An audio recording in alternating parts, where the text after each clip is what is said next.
Yesus pasal 5 ayat 32 sampai 33. 1, 2, 3. Rahasia ini besar, tetapi yang aku maksudkan adalah hubungan Kristus dan jemaat.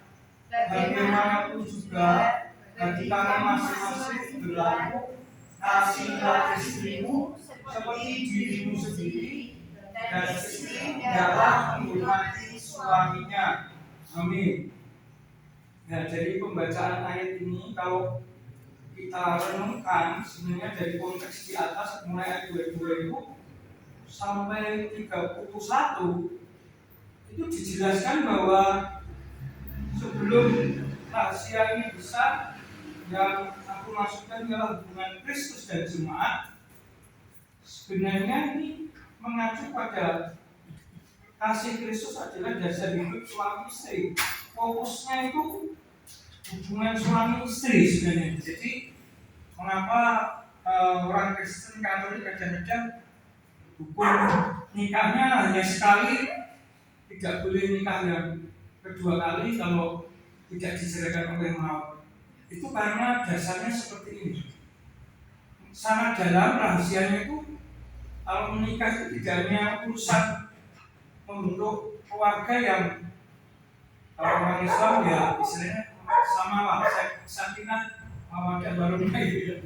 Kalau kita orang Kristen adalah atau Katolik adalah warga yang diberkati Tuhan dan menjadi salah berkat mempermuliakan nama Tuhan.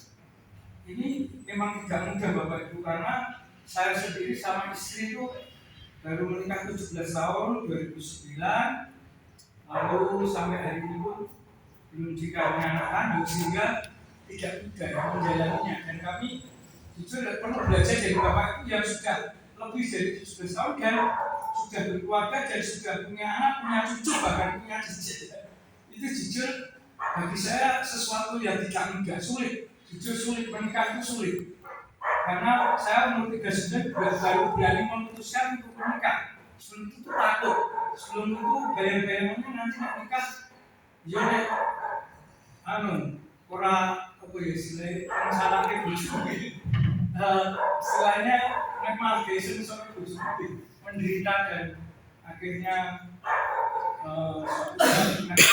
ataupun jadi istrimu aku malah menderita, pengennya bahagia aku malah menderita. Jadi cita-citanya nggak berhasil, jadi gagal. Jadi saya takut waktu itu, benar-benar takut. Tapi ketika teman-teman lainnya Gusti kabeh saudara, begitu waduh, nah aku jujur malah Tuhan Yesus sudah datang, aku belum nikah.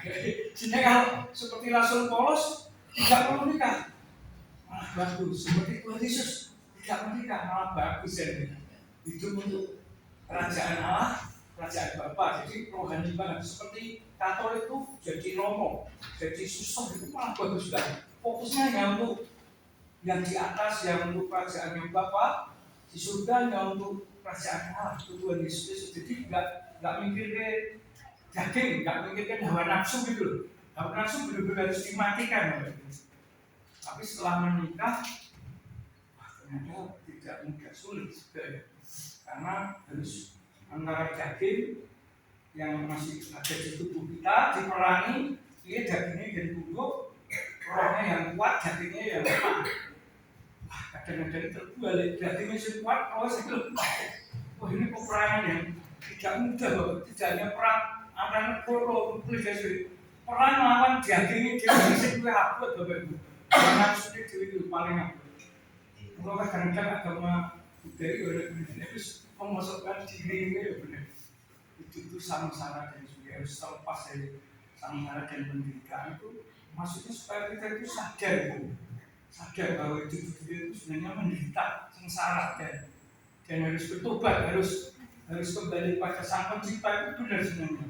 Itu yang menjadi prioritas utama. Itu yang kalau Kristen istilahnya seperti lagunya tadi, Tuhan gunung mengasihi Yesus untuk tujuan hidupku untuk menyenangkan. Jadi tujuan hidup kita itu supaya bisa menyenangkan hatinya Tuhan itu. Adalah kalau saya pernah nyanyi